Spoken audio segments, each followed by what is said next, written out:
Adventures of Huckleberry Finn. Chapter 7. Get up. What you bout? I opened my eyes and looked around, trying to make out where I was. It was after sun-up, and I had been sound asleep. Pap was standing over me looking sour and sick, too. He says, "What you doin' with this gun?" I judged he didn't know nothing about what he had been doing, so I says, "Somebody tried to get in, so I was laying for him." "Why didn't you roust me out?" "Well, I tried to, but I couldn't budge you."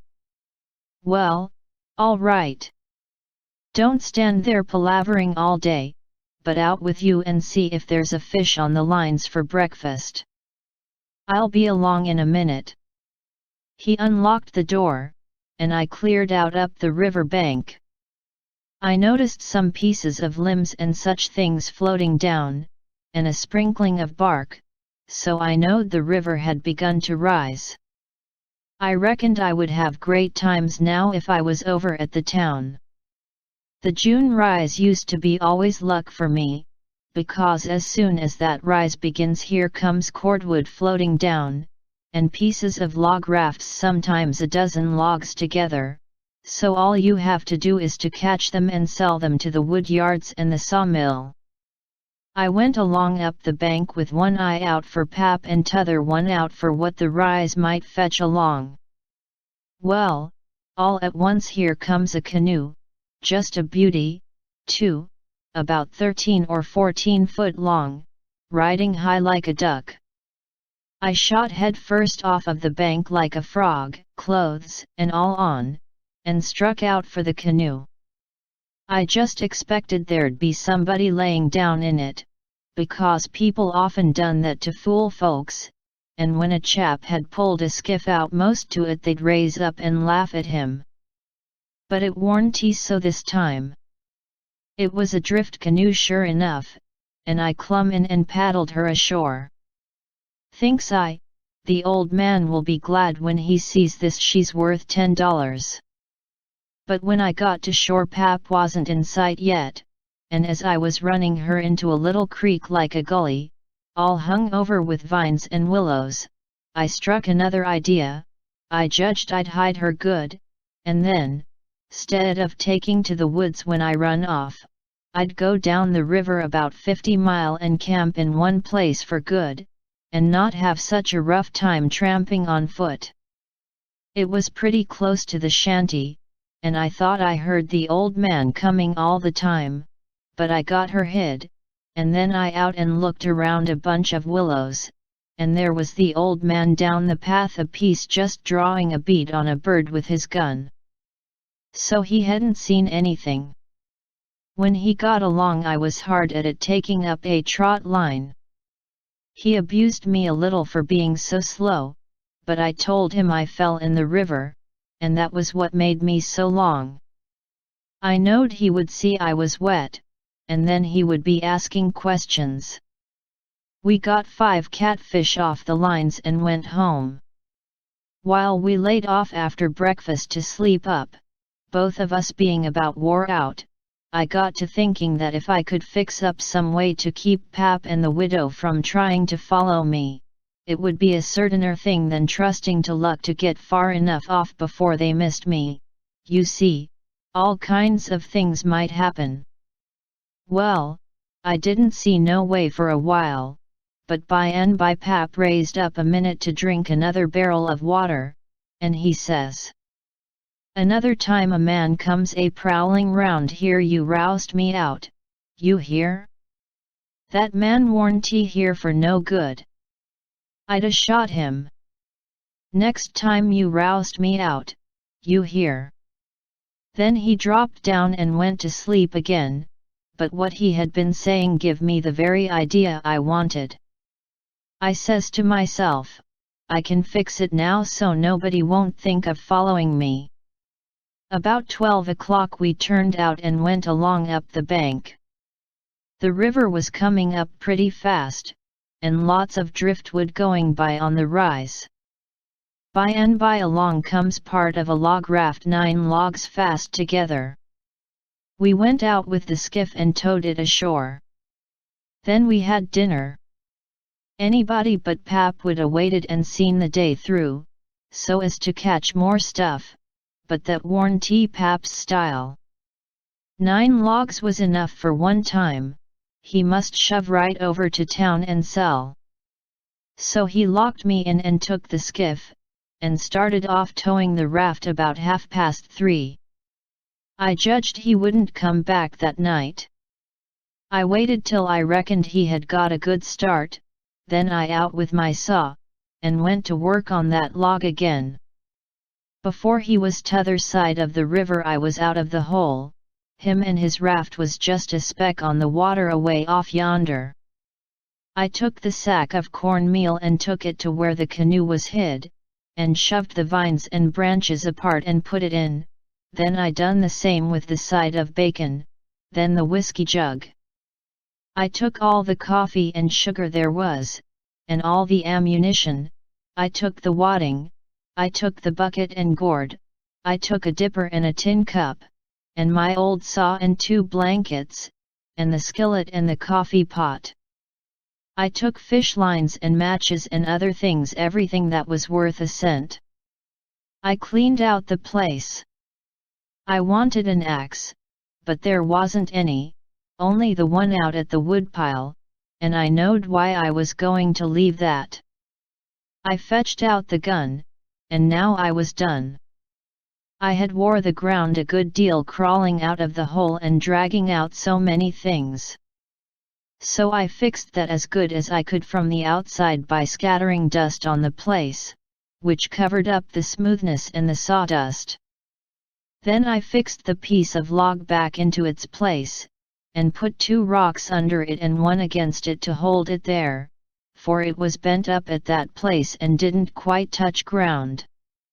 If you stood 4 or 5 foot away and didn't know it was sawed, you wouldn't never notice it, and besides, this was the back of the cabin, and it warn't likely anybody would go fooling around there. It was all grass clear to the canoe, so I hadn't left a track. I followed around to see. I stood on the bank and looked out over the river. All safe. So I took the gun and went up a piece into the woods, and was hunting around for some birds when I see a wild pig. Hogs soon went wild in them bottoms after they had got away from the prairie farms. I shot this fellow and took him into camp. I took the axe and smashed in the door. I beat it and hacked it considerable doing it. I fetched the pig in, and took him back nearly to the table and hacked into his throat with the axe, and laid him down on the ground to bleed. I say ground because it was ground hard packed, and no boards. Well, next I took an old sack and put a lot of big rocks in it, all I could drag, and I started it from the pig, and dragged it to the door and through the woods down to the river and dumped it in, and down it sunk, out of sight. You could easy see that something had been dragged over the ground. I did wish Tom Sawyer was there. I knowed he would take an interest in this kind of business, and throw in the fancy touches.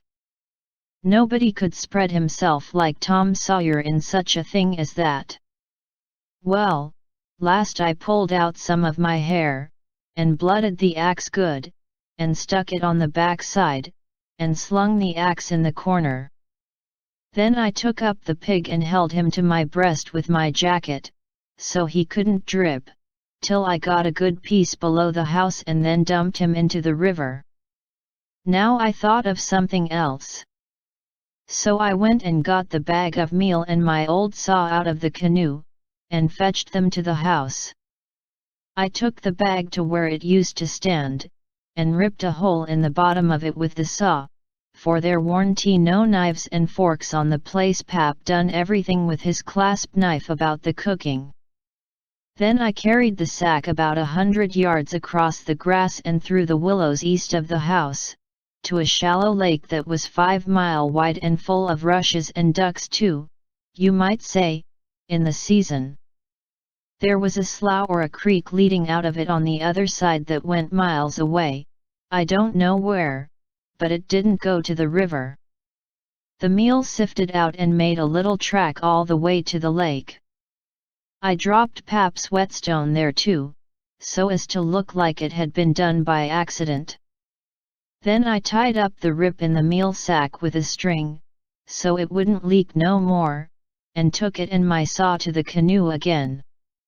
It was about dark now, so I dropped the canoe down the river under some willows that hung over the bank, and waited for the moon to rise. I made fast to a willow, then I took a bite to eat, and by and by laid down in the canoe to smoke a pipe and lay out a plan. I says to myself, they'll follow the track of that sack full of rocks to the shore and then drag the river for me. And they'll follow that meal track to the lake and go browsing down the creek that leads out of it to find the robbers that killed me and took the things. They won't ever hunt the river for anything but my dead carcass. They'll soon get tired of that, and won't bother no more about me. All right, I can stop anywhere I want to. Jackson's Island is good enough for me, I know that island pretty well, and nobody ever comes there. And then I can paddle over to town nights, and slink around and pick up things I want. Jackson's Island's the place. I was pretty tired, and the first thing I knowed I was asleep. When I woke up I didn't know where I was for a minute. I sat up and looked around, a little scared. Then I remembered. The river looked miles and miles across. The moon was so bright I could have counted the drift logs that went slipping along, black and still, hundreds of yards out from shore. Everything was dead quiet, and it looked late, and smelt late. You know what I mean, I don't know the words to put it in. I took a good gap and a stretch, and was just going to unhitch and start when I heard a sound away over the water. I listened. Pretty soon I made it out. It was that dull kind of irregular sound that comes from oars working in rowlocks when it's a still night. I peeped out through the willow branches, and there it was, a skiff, away across the water. I couldn't tell how many was in it. It kept coming, and when it was abreast of me I see there warn't but one man in it. Thinks I, maybe it's Pap, though I warn't expecting him. He dropped below me with the current, and by he came swinging up shore in the easy water, and he went by so close I could reached out the gun and touched him. Well, it was Pap, sure enough, and sober, too, by the way he laid his oars. I didn't lose no time. The next minute I was spinning downstream soft but quick in the shade of the bank. I made 2.5 miles, and then struck out 1/4 mile or more towards the middle of the river, because pretty soon I would be passing the ferry landing, and people might see me and hail me. I got out amongst the driftwood, and then laid down in the bottom of the canoe and let her float. I laid there, and had a good rest and a smoke out of my pipe, looking away into the sky, not a cloud in it. The sky looks ever so deep when you lay down on your back in the moonshine, I never knowed it before. And how far a body can hear on the water such nights. I heard people talking at the ferry landing. I heard what they said, to every word of it. One man said it was getting towards the long days and the short nights now. T'other one said this warn't one of the short ones, he reckoned, and then they laughed, and he said it over again, and they laughed again, then they waked up another fellow and told him, and laughed, but he didn't laugh, he ripped out something brisk, and said let him alone. The first fellow said he load to tell it to his old woman, she would think it was pretty good, but he said that warn't nothing to some things he had said in his time.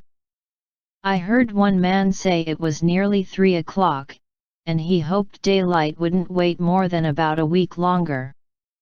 After that the talk got further and further away, and I couldn't make out the words anymore, but I could hear the mumble, and now and then a laugh, too, but it seemed a long ways off. I was away below the ferry now. I rose up, and there was Jackson's Island, about 2.5 miles downstream, heavy timbered and standing up out of the middle of the river, big and dark and solid, like a steamboat without any lights. There weren't any signs of the bar at the head. It was all under water now. It didn't take me long to get there. I shot past the head at a ripping rate, the current was so swift, and then I got into the dead water and landed on the side towards the Illinois shore. I run the canoe into a deep dent in the bank that I knowed about. I had to part the willow branches to get in, and when I made fast nobody could have seen the canoe from the outside. I went up and sat down on a log at the head of the island, and looked out on the big river and the black driftwood and away over to the town, 3 miles away, where there was 3 or 4 lights twinkling. A monstrous big lumber raft was about a mile upstream, coming along down, with a lantern in the middle of it. I watched it come creeping down, and when it was most abreast of where I stood I heard a man say, "Stern oars, there, heave her head to starboard." I heard that just as plain as if the man was by my side. There was a little grey in the sky now, so I stepped into the woods, and laid down for a nap before breakfast.